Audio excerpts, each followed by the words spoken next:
Yo. So this is gonna be a highlight of my 120k Semrah run this week.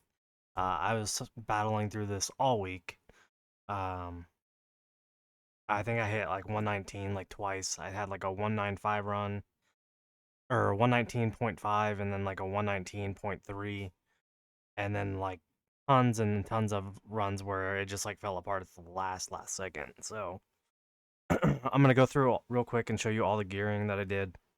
And what they're running, and then I'll just end up throwing in the run, throw some music over it, and it'll just kind of play through, and you can see the timings through that.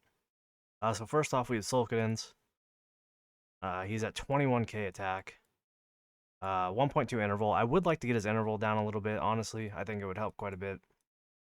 And then for a crit rate, 100%, crit damage, 313.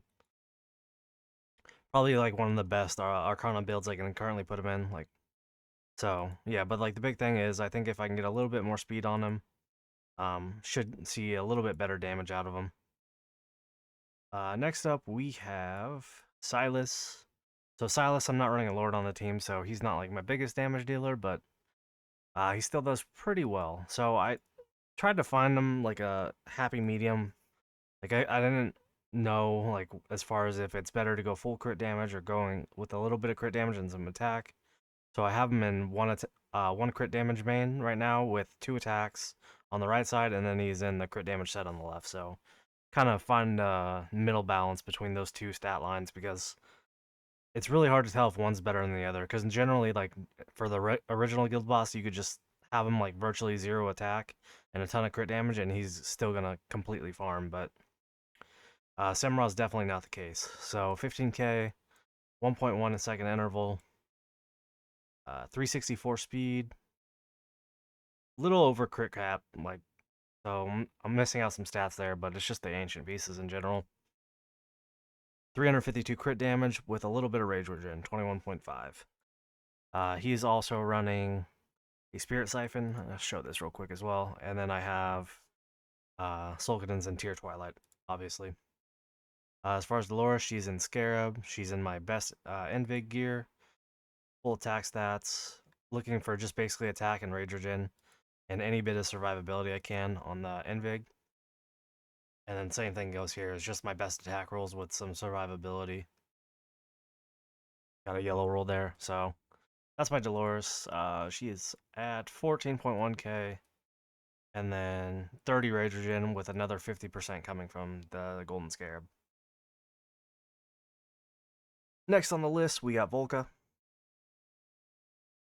She's very clutch. This was like I think one of the most important builds I changed because like I said, I was struggling like all week trying to hit that 120k. And as soon as I got her with a little bit more speed, it cut off some like weird random deaths that I was having where I think it was just her debuff falling off the boss like when I was taking damage. So having her with a better attack interval definitely seemed to help. So going for really just max attack. I'm looking for like that 18k mark generally just because the boss is so high defense. And then anything else after that is usually like crit damage, survivability, or whatever else I can add to the build. So she's in double attack mains with 1 crit damage. And then she has a little bit of rage regen as well coming from that. And then as far as artifact goes, she is in our exclusive. This just makes her Scarlet Ferment state permanent. So definitely good artifact for her as well. Arrogance. He is probably my second best soulbound set. He was definitely a huge part of my DPS as well. So I have him and a Wicked Vengeance with some really high attack rolls on both. So very good set on those. I got extremely lucky right away actually with this set. Like as soon as it came out, I pretty much had a Wicked Vengeance set ready to go. And then I think he is also in double crit damage mains. Yep. So he is actually in two of my best ones. It's double crit damage. It's a full quad piece here. Really high crit rate. Max attack bonus. And then the same thing with this one. So this one's lower crit rate, unfortunately, but it's still got a ton of attack, some attack speed. And then this one here, just an attack with decent amount of crit rate to get him over that crit cap. We just barely hit it. But yeah, awesome build for him.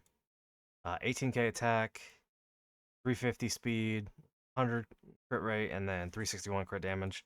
No rage regen, unfortunately. And then for artifact, he is also running as an exclusive. This is the one I've been leveling this one all week. I think this was honestly the difference for me actually hitting that 120. I was joking around all week about selling Lasir just so I could buy this mythic artifact orb, but I ended up buying the ancient just so I wouldn't sell him. It kept me honest from just selling, so because I've been notorious to sell some good champs just to get those artifact orbs. Next on the list, we have Lust. He's also in Soulbound. As far as her build, just looking for some good attack speed. Once again, high attack, and then just filling out where else we can. So she's a little bit low on attack. She's at 16k. I just don't have another attack piece I could throw on her. Otherwise, I would be running it. 400 speed, 100 over 300 and crit damage.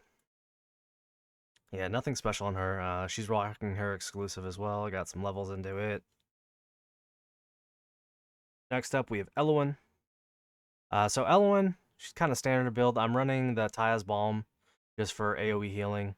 I kind of switch back and forth between that and Euphoric, but I needed the healing. Like I was struggling, especially after Poison Stage late time. Like in-game Poison Stage is very hard because you have to have perfect timings on the ults. I think Scarab would work for that. Honestly, trying to get her ult up faster, it'd probably save me a little bit. But yeah, Ty's Bomb seemed to work out really well. I actually had to put her in an HP set because she was getting some unnecessary deaths here and there. So this was just really keep her up. Like it's still got some good attack on there. It's got some rage regen, which I wanted. But yeah, for the most part, I'm looking decent amount of attack. I got her with a good amount of survivability with that HP main. 450 speed, 117 healing effect, and then 60.5 rage regen. So pretty solid build. Definitely worked out really well with her cleansing. She was pretty much ready every time I needed to on poison phase. But like I said, once in the late game, if you're just like the smallest fragment being late, you could somehow drop a character. Like there was a while where I was like having to switch my Treant healing to Torador just because I was having Torador go down, which was crazy. But yeah, that's her build.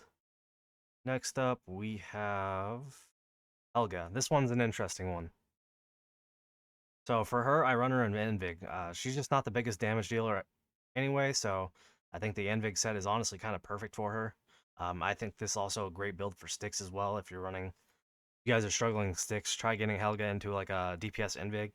She'll deal some damage, but getting that ult up in time, like with and it's basically finding a mix of dealing damage and then boosting other people. So yeah, I definitely uh, encourage people to put her in Invig. It works out very well. So all I'm looking for is attack crit rate and attack speed. Mainly attack speed is her biggest one, but actually hitting her to that 100% was very, very clutch. Um, none of these are, some of these are pretty bad rolls as well, but just kind of worked out. So like I said, I wanted the attack speed, and rage regen more than anything, just to make sure I had her ready to go on the buzzsaw phase.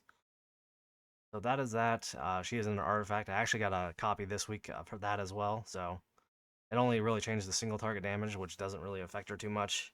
I'm wondering at the very end if we'll see some rage gain, like once you hit the 4 copiers or whatever. But for now, this one is probably your best in slot, especially if you're trying to get those ults off. Yeah, so that's her.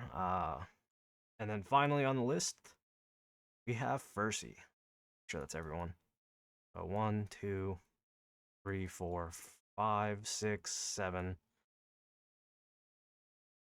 8, 9. We're missing one. Oh, Torador after this. So Fercy, he's in Euphoric Orb.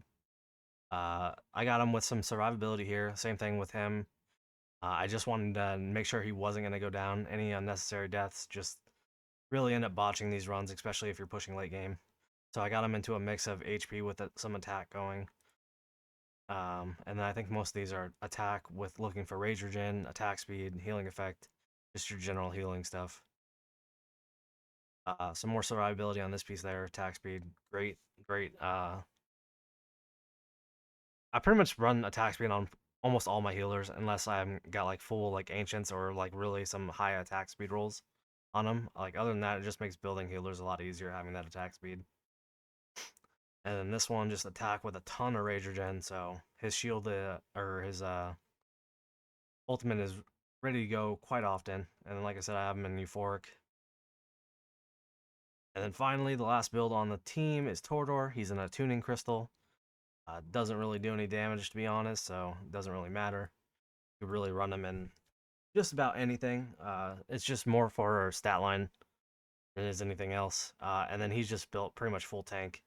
I don't really have speed on him.